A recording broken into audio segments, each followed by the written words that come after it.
In today's video, I am going to show you how you can recover your deleted chats on Snapchat. Therefore, without wasting any of your time, let's jump to the video. If you have accidentally deleted your messages on Snapchat and now you want to recover them, then what you have to do is to open Snapchat application. Click on your profiles icon at the top left corner of your screens and then go to settings. Scroll down and click on the second last option, my data. Scroll down. Now first enter your email address and after that confirm your email address again. After that you can select the time frame of which you want your data.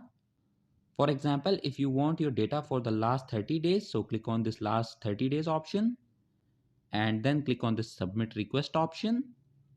Once you click on submit request, a file containing your information will be sent to your email address. Once you have received that file, all you have to do is to open it. And in that file you will see your deleted chats on Snapchat.